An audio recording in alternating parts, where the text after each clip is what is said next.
मी कृष्णा नाईक। आज आपण नाशिकमधील सुप्रसिद्ध अशा व प्राचीन अशा श्री खंडेराव महाराज मंदिर याविषयीची आपण इतिहास श्री बेळे सरांकडून जाणून घेणार आहोत। तर बघूया आपण या मंदिराविषयीचा इतिहास। धन्यवाद। बोलू का?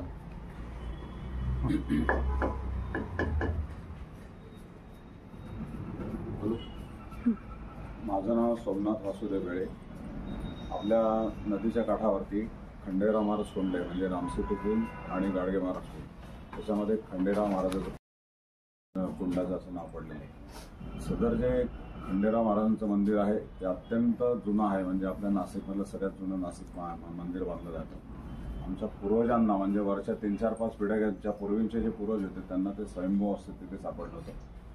तेव्हापासून आम्ही त्यांची देखभाल करतो, तिची सेवा करतो, तिची पूजा अर्चा वगैरे करतो। मार्गशीर्ष महिन्यामध्ये शुद्ध प्रतिभादेशी षष्ठी असं 6 दिवस षडरात्र असतं। जसं आपलं देवीचं नवरात्र असतं तसं हे षडरात्र असतं। षडरात्र म्हणजे 6 दिवसाचं नवरात्र आहे, त्याला षडरात्र म्हणतात। उद्या खंडेराव महाराज बसतात आणि चंपाषष्ठीला मोठ्या प्रमाणात तिथे उत्सव होतो। चंपाषष्ठीला संपूर्ण नाशिकमधले लोक तिथे दर्शनाला येतात। चातुर्मासामध्ये जे कांदा लसूण वगैरे बंद करतात त्यांचा कांदा लसूण उद्यापासून चालू होतो। आपल्या खंडेराव महाराजांना सगळेजण घरनं कुलधर्म कुळाचार केल्यानंतर तिथे घरनं नैवेद्य घेऊन येतात। भाकरीचा नैवेद्य असतो, कांद्याचा नैवेद्य असतो, नंतर भरलेल्या वांग्याचा नैवेद्य असतो, लसणाची चटणी वगैरे असते, पुरणाच्या पोळीचा नैवेद्य असतो। असं सगळं नैवेद्य घेऊन येतात। प्रत्येकाच्या घरी खंडोबाची नवरात्र बसलं जातं।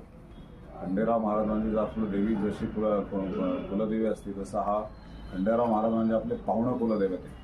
आता कुलधर्म आपण कशा करतो की आपल्या कुळाचं रक्षण त्यांनी केलेलं आहे। खंडेराव महाराजांनी मणी आणि मल्लांचा राक्षसाचा त्यांनी नाश केलेला आहे, म्हणून तेव्हापासून आपण त्यांच्या नावाने नवरात्र करतो। प्रतिपदा म्हणजे उद्यापासून आपल्या षडरात्राला सुरुवातीला आणि चंपाषष्ठी म्हणजे 26 तारखेला, म्हणजे 21 ते 26 असं 6 दिवस ते नवरात्र षडरात्र चालतात। आणि 26 तारखेला मोठ्या प्रमाणात तिथे आपल्या खंडेराव महाराजाच्या मंदिरात मोठी यात्रा होती। संपूर्ण नाशिकमधले भाविक तिथे दर्शनाला येतात। माहिती दिल्याबद्दल धन्यवाद सर। हो, धन्यवाद। खंडेराव महाराज की जय। जय म्हाळसाई माता की जय। जय मल्हार। जय मल्हार। सदानंदाचा नमस्कार। झालं का बरोबर? हो, एक फक्त फोटो। आत्ताच आपण श्री बेळे सरांकडून मंदिराच्या इतिहासाविषयीची माहिती जाणून घेतलेली आहे।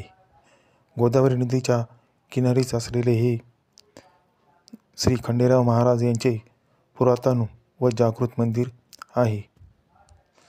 महाराष्ट्रातून व महाराष्ट्राच्या बाहेरूनही भाविक या ठिकाणी नवस बोलण्यासाठी व नवस पाडण्यासाठी येत असतात।